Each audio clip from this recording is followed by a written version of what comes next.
Guys, hey, welcome to the next session here with some masters. And this master in his field, Dr. Abelson, I've known for some time, and he's been an expert for a long time in assessment.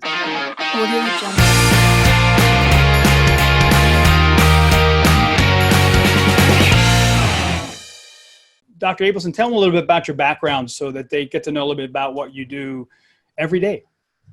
Well, I have a pretty interesting background because I have a master's in clinical psychology. I was actually a practicing clinician for a little while. I actually ran a crisis center for 2 years, and then went back and got my MBA and PhD in business management. I'm a retired emeritus professor from Texas A&M University, where I taught for a little over 30 years, taught over 50,000 undergraduates and several tens of thousands of executives. I've done around 1,000 executive programs, and I love interacting with executives and staff all the time, and that's what we do now. Yeah, and this last several years, I mean, you've been doing a lot of work with real estate agents, right? Yes. Companies and agents. And today, what we wanted to talk about, which I'm excited about, is finding the right people to join your team. And what do we have to look for, and how do we use assessments to do that? And you've got so many good programs that I know have helped me with my clients. I want to know a little bit about what you're thinking right now. What do we need to do first when we start to hire someone? What are some of the things that we got to learn about in using assessments? We have over 500 different real estate companies that we work with. So we're very familiar with the space, and what we recommend is this. We recommend, whether you're going to use one of our assessments or not, that you use an assessment, psychological assessment, to assess where they are psychologically. Why? Because it's really important that they be a good fit. You can't just hire somebody who's a top performer. Just because they're a top performer doesn't mean they're going to fit into your culture. They're going to fit into what you want to do. They're going to get along with you. They've got to get along with the people that they're working with, because as we can see, and as evolved over the last 10 years or so, more and more teams are working in the real estate industry, and the most successful units are actually teams.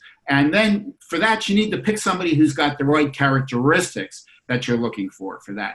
Now, one of the things that's pretty prevalent in residential real estate is the use of one of the assessments we sell, the DISC. And most people don't realize that there's over 30 different DISCs out there, and some of them are terrible, and some of them are very good, and I can use any of them. The one that we use, to the best of my knowledge, is the only one that's actually compliant with Equal Employment Opportunity Law, meaning that it doesn't discriminate when you use it in the hiring practices. So if you're going to use an assessment, no matter which one it is, make sure that it has statistics to demonstrate it won't discriminate on age and gender and culture and those types of things that protect classifications. And another thing that's really important is a lot of people stop with behavior. But it's really important to go what's underneath those behaviors and what's driving the behavior. Because you can have two people that have very, very similar behaviors, whether it's measured with the DISC or something else, okay? But they're very different people. Well, why? The reason is our personalities are very complex and complicated, and behaviors are only one component of our personalities. Another one is what's driving that behavior or what's motivating people. So we say you should at least use two different sciences. You need to use a high-quality behavioral assessment. You need to use a high-quality assessment that understands what's driving that behavior or the motives or what people value in life. And you need to put people together in a team that's going to work together and not just having super performers, because they can be acidic to each other. Yeah. Do you recommend the leader understanding their personality as well as understanding the people that they're hiring? I mean, we should know about ourselves, because isn't there sometimes conflict between personality styles?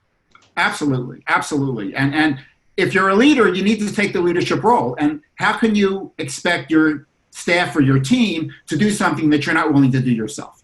So number one, you need to be a leader and take the same assessment, all right, that your other staff are going to take, number one. Number two, utilize it. And one of the neat things that we have is we have the capability of taking the results from the individual reports and putting it together in a team report where people don't have to answer any other questions, okay? But they now have a team report, and there's actually a wheel, a circle, where they're plotted on that circle, and depending on where they are on the circle, the closer their symbols are to people on the team, the closer are their behaviors to them. The further their symbols are from each other on the page, the further are their behaviors. So it's important to understand where your behavior as a leader might conflict with behaviors of other people on your team, because it's got to go both ways. The most effective leaders are ones that understand themselves and have an appreciation and show an appreciation for the people that they work with. And the best way to understand who you are is to have a really good assessment done on yourself as well, so you can see. We all have blind spots. I have blind spots. I suspect, Bill, you even have blind spots. I do. I guess maybe I do. Yeah. Yeah, I probably have a lot of them. So let me ask you. One of the biggest hires for us as leaders or people developing is this executive assistant, and I think Absolutely. I've heard, and I don't know if this is really true today, but an agent can go through 5, 6, or 7 of these people because they just didn't hire right. If we know the business of what we do, so how do we find that the best qualities in an executive assistant? What are some of the things that we have to be looking for in hiring that person to work with us? Well, it depends on a couple of things. One of them is your team just the two of you? Okay, because if your team is just the two of you, the question that I would ask the agent is, do you want an administrative assistant who's similar to you, who better understands you because their behavioral style and their motives are similar to you? Mm-hmm. Or do you want to have somebody who's going to bring different characteristics and traits and performance levels, okay, to the team? In other words, their behavior style and what what motivates them is different. Right. So that's a strategic decision up to the agent themselves. Knowing that if you pick somebody who's similar to you, there's going to be all kinds of behaviors that aren't getting done on your team if it's just the two of you. Right. Okay. If you pick somebody who's different from you, then there's potential conflicts built in. So you have to be more flexible and willing to understand what you're like as a person and what they're like as a person, and you have to have the ability to have tolerance. Now, as you build your team, you get more people in your team, then that becomes less of an issue. Okay, so again, it depends on how large your team is, where you are on the hiring aspect as far as building your team as to what type of assistance you really need to have. Yeah, and you're seeing so many expansions going on with multiple units of similar units being thrown around the country. But I want to ask you about the DISC situation, because you see a lot of profiles that I see in clients. They're DIID, something like that. I mean, yes, but I think if you're not, I think you told me this a long time ago. I just want to get this clarified.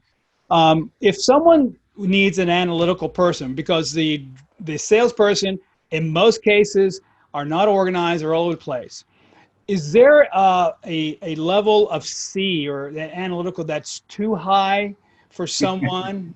Because they may drive that guy nuts. So I want to understand it, because that's critical to us to get that one hire. Well, it's interesting. Again, let's go back to that wheel that we have. Yeah. And the agent themselves is fairly intense or towards the outside of the wheel. Yeah. Okay. Usually in the D or the DI or the I, okay, area. All right. And then if they have somebody who's really intense on the C area, they're going to drive each other nuts. Right. All right. So it's important that they be closer to that wheel and both of them be less intense on the 4 different dimensions. But what you want is in most cases, you want the rainmaker, okay, right, to be the one who's a higher D, I, or I. In fact, we actually have profiles we've done, okay, for different roles, okay. And then what you want is the administrative assistant. Typically, if you want somebody who's opposite of you, you want to have them to have SCs, but not really intense either. They need to be less intense on those scales. Now, what's tempting to do usually is you want to hire somebody that's like yourself. Yeah. Okay. Or you want to hire somebody who's really different. They're really high, with that opposite style. Yeah. Right. I'm not sure you see that a lot in your coaching and what it is that you do to interact with people. All right. Well, the extent to which you're going to hire that high, C or intense C or intense SC is the extent to which you're now creating potential for conflict again, because the further your behavioral styles are from each other, okay, the more possibility there is for conflict. Now, that doesn't mean that you shouldn't hire them. It just means be prepared for them to see things a lot differently than you and for them to do things a lot differently than you. And if you can tolerate them, then more power to you. That's great. If you can't tolerate them, that's where having the assessment done on yourself comes in, because you really understand what you're like as a person. Then you shouldn't have somebody who's really, really different than you. Okay, Right. you want to have somebody who you can work with. Again, we're getting back to that culture. We're getting back to the fit of the team, which is so important.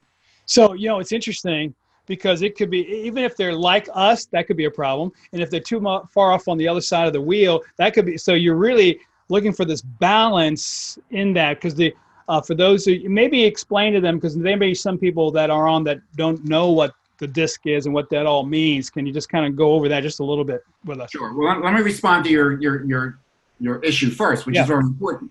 There's nothing perfect. Okay. Right. All right. If you're going to get somebody who really relates to you and works well with you because they're similar, there's going to be things that you're missing. If they're able to do things that are very different from you, okay, then you're going to have some potential conflicts because you do things that are different. All right. So let's get back to the second question, which is, well, what does the D, the I, the S, and the C stand for? Right. Right. Well, what we have is picture a clock. Okay. And the higher somebody is on the clock, like 12 o'clock, is the more task-oriented they are. Mm-hmm. And the more they are to the bottom, like 6 o'clock on the clock, okay, the more people-oriented they are. The more they are to the outside to the right, okay, the more they look outside themselves to make decisions, okay? And the more they are to the left side of this wheel, the more they look within themselves, okay? So why am I sharing that with you? Well, a D is going to be somebody who's task-oriented, who looks outside themselves to collect data and to figure out what's going on, right? So they can be very competitive, right? They can be, very, very demanding. They can delegate a lot, right? Because it's other people who need to get things done for them, and those types of behaviors. You can have somebody who's an I, who's like from 3 o'clock to 6 o'clock on that wheel. So they're people oriented, but they look outside themselves. So they like to talk a lot. They like to interact a lot, right? They're very trusting of other people because they believe they can befriend just about anybody. Now, I'm talking about real intense, because another thing you realize is, because there's so many different discs out there, most discs only look at maybe 6 dimensions of each one of these 4. Our disc looks at 96 dimensions. That's why ours is the most accurate in the business. Okay, but let's go with the S. The S is somebody who is people-oriented, but looks within inside themselves. So they come more from the heart, they come more from the gut, right? So you can't picture their nonverbals that much, right? They're very, very supportive. They like to be in the background. They like to be doing 1 or 2 things at a time, whereas the D likes to have 12 or 24 things on their plate, okay, at the same time, all right? And then the 4th dimension is the C, which is task-oriented, but they have an internal focus, so they're very cognitive. They operate up here. So quality, detail, all right? They want to get it right? So the fear that they have is they're afraid they could be wrong. So it's hard for you to get a decision from them, all right? Because the best way to deal with them is to ask for 2 or 3 different options or 2 or 3 different ways to do it. And then as the D, you make the decision. But that frees them to do that. So just a nutshell, very, very quickly, that's a way to present the 4 different behaviors. Could I see be so high, like for instance, because we're a fast-paced business, because the driver personality sales guy is out there on the road doing things, and he needs someone in the back helping him out or cleaning up his mess, and he needs people working really alone. What would be the best, how high on the C for someone who has to really work by themselves without a lot of direction because he's out on the road or she's out on the road? What do you recommend there? Well, are you talking about an administrative assistant? Yes. Who is, okay, so there are 2, all right? So 2 people in the group. Well, in that case, again, I don't recommend it being really a really high C. You really need somebody who's going to be closer to the center of the wheel and is going to have, their different styles more around that midline on the disc graph. Why? Because they have to do a lot more things, right? They have to do a lot different things if somebody's on the road all the time. Right. So they might have to do things on the internet. They might have to answer the telephone a lot. They might have to interact with people as far as scheduling meetings. They might have to deal with troubleshooting, and those types of things, because the rainmaker is out on the road. The rainmaker isn't there a lot. So in those cases, again, I personally would prefer having somebody who's the SC side, because I want somebody who's more systematic, and more able to keep track of things, right, than your typical D or DI who's pretty intense. All right. So that means that their disc graph is going to be the DI is going to be a little bit below the line, and the SE is going to be moderate above the line. So and I want to understand, to have a productive team, you really need to look at all these different personality styles and how they plot out. Yes. And if I was an expansion, there may be some people doing expansion, right, that are on right now.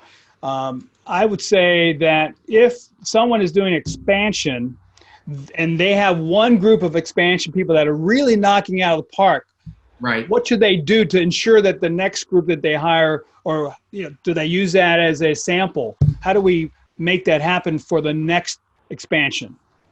Expansions are very difficult, okay? Because because what happens is it's the rainmaker or the team leader, who's expanding it into different parts of the city or even different cities or states. So what happens is they have more difficult time, with that. And what I would do is the rainmaker can only be in one of those teams. So there's going to be somebody else who's going to be stepping up to the leadership role in that second, team or that third team as they're expanding, right? They need to look at that other person's profile in relationship to the administrative assistant and the people that they do, not just looking at their profile. Right. Okay, so it gets more complicated. I mean, it's an expansion, and we can look at restaurants. You can see some restaurants, that have expanded and then they've fallen apart because they can't expand. It's only one chef or there's only one manager. And then what happens is they have a second location, a third location. They don't have the systems in place yet. So what happens? Only one survives and the other one pulls the other one down and then they both go bankrupt. So it's important to realize that you can't just try to duplicate the first group because it's a different dynamic. Right. And so taking these assessments is going to be critical to making sure that you can at least maybe duplicate the personality maybe of the successful team. So let me ask you this. I know that we're running short of time and you've got to be on Fox, which is going to be really good in just a little bit. So how can they get more information about your assessments and where do they go? Well, all they have to do is go to www.abelson.net. Okay, and then they'll get to our homepage, and on there it'll say assessments, and all they have to do is click assessments, and then there's all kinds of things that explain the assessments. We actually have sample reports. Okay, we have around 14 different sample reports on the website, which is really cool. Or what they can do is email us at succeed@abelson.net. Great. Well, this is great. I could spend all day with you. We always talk. Yeah, we always have a great time. All right. So Dr. Abelson, thank you so much. I appreciate the information and looking forward to talking to you soon. Sounds good to me. And right, thanks for doing this. And I'll catch you later, Bill. All right. Bye-bye. Bye.